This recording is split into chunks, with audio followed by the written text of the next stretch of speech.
Om Swastiastu. Assalamualaikum warahmatullahi wabarakatuh. Salam sejahtera untuk kita semua. Salam kebajikan, namo buddhaya, salam harmoni. Perkenalkan, saya Nila Putu Ariflia Rahayu dengan NIM 22130310001, Program Studi Pendidikan Kimia, Rombel 3 Bahasa Indonesia, nomor absen 28. Pada kesempatan kali ini, saya akan melakukan presentasi analisis paragraf, kutipan, dan juga daftar pustaka pada suatu artikel.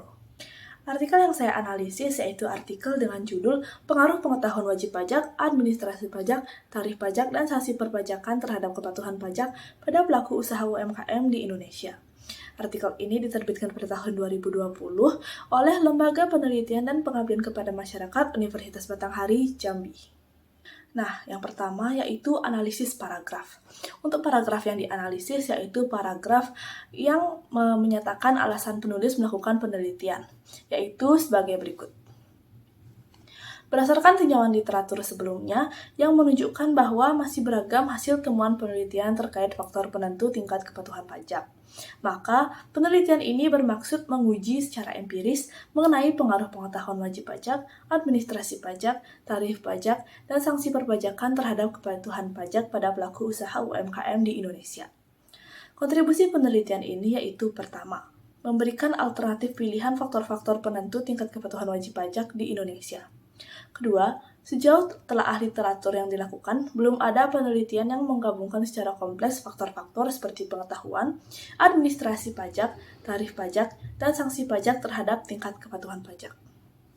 Nah, setelah dibaca lalu dianalisis, didapat paragraf ini termasuk kepada jenis kalimat eksposisi, khususnya pada eksposisi laporan, karena paragraf tersebut menjelaskan topik dengan tujuan memberikan informasi kepada pembaca.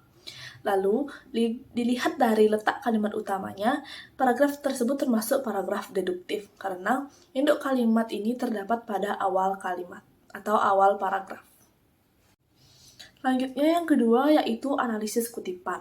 Nah, dari artikel yang saya baca, saya mengambil 3 kutipan sebagai berikut.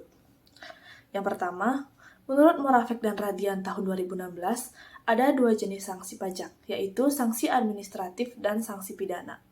Sanksi administratif biasanya berupa denda dan kenaikan tarif, sedangkan sanksi pidana dapat berupa hukuman penjara akibat pelanggaran peraturan perpajakan.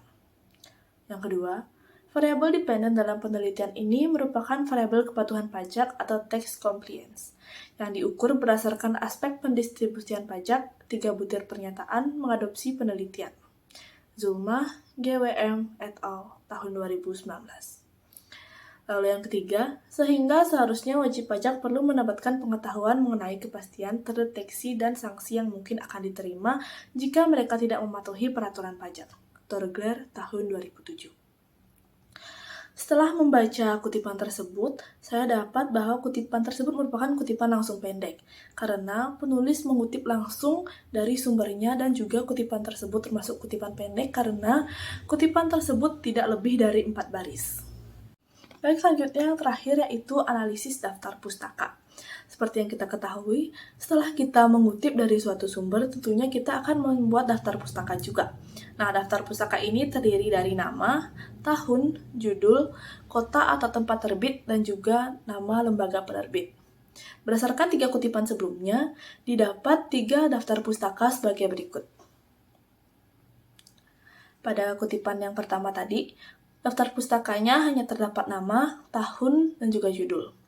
Pada kutipan yang kedua, daftar pustakanya terdapat nama, tahun, judul, penerbit, dan juga halaman yang dikutip. Lalu yang terakhir, terdapat nama, tahun, judul, kota atau tempat terbit, dan juga penerbit. Baik, sekian presentasi yang dapat saya lakukan. Saya mohon maaf jika terdapat kesalahan. Akhir kata, saya tutup dengan Parama Santi. Om Santi, Santi, Santi, Om. Assalamualaikum warahmatullahi wabarakatuh. Salam sejahtera untuk kita semua. Salam kebajikan, nama budaya, dan salam harmoni.